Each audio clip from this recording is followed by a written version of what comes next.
ఉత్తరప్రదేశ్లోని బహ్రైచ్ జిల్లా పరిధిలో తోడేళ్ల దాడులు ఆగడం లేదు.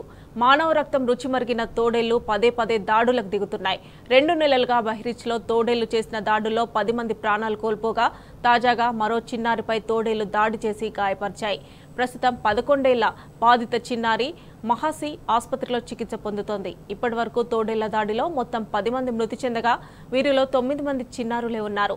అర్ధరాత్రి చిన్నపిల్లలే టార్గెట్గా దాడి చేస్తున్న తోడేళ్లను పట్టుకోవడానికి ఉత్తరప్రదేశ్ ప్రభుత్వం ఆపరేషన్ బిడియా చేపట్టింది. అయినా తోడేళ్ల వల్ల ఇప్పటికీ చాలా గ్రామాలకు కంటి మీద కునుకు లేకుండా పోయింది.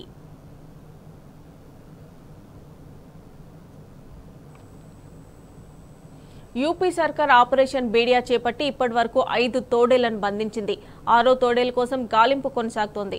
తోడేళ్లను పట్టుకునేందుకు అటవీ శాఖ అధికారులు చిన్నపిల్లల మూత్రంతో తడిసిన రంగురంగుల టెడ్డీబేర్లను అవి విశ్రాంతి తీసుకునే నదీ పరివాహక ప్రాంతాల్లో పెడుతున్నారు. ఇక తోడేళ్లు రాత్రివేళ నివాస ప్రాంతాల్లోకి వచ్చి దాడి చేసి మళ్లీ వెళ్తున్నాయి. దాదాపు 35 గ్రామాల్లో అధికారులు హై అలర్ట్ ప్రకటించారు. తోడేళ్ల దాడుల్ని వైల్డ్ లైఫ్ డిజాస్టర్గా ఉత్తరప్రదేశ్ సర్కార్ ప్రకటించింది.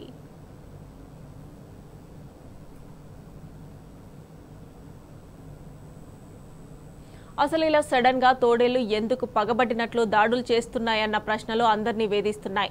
సహజంగా తోడేళ్లు జంతు మాంసాన్నే ఇష్టపడతాయి. కానీ అనుకోకుండా మనుషులపై దాడి చేసినా, మనిషి మాంసానికి అలవాటు పడినా తరచుగా దాడులు చేస్తున్నట్లు అధికారులు చెబుతున్నారు.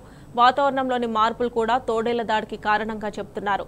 సరైన సమయానికి వర్షాలు పడకపోవడం, వరదలు, విపరీతమైన వేడి, తేమ శాతం తగ్గడం వంటి అనేక కారణాలతో తోడేళ్లు జీవనంలోనూ మార్పులు వచ్చేశాయి. పిల్లలకు ఫీడింగ్ కోసం, వాటి ఆహారం కోసం తోడేళ్లు అడవి నుంచి మరో ప్రాంతానికి వలస వెళ్లిపోతున్నాయి. ఆ క్రమంలో అడవి వీడి బయటకొచ్చిన తోడేళ్లు కనబడిన మనుషుల్ని తమ ఆహారంగా ఎంచుకుంటున్నాయి. అందుకే తోడేళ్లు నరభక్షకాలు అవుతున్నాయని నిపుణులు చెబుతున్నారు.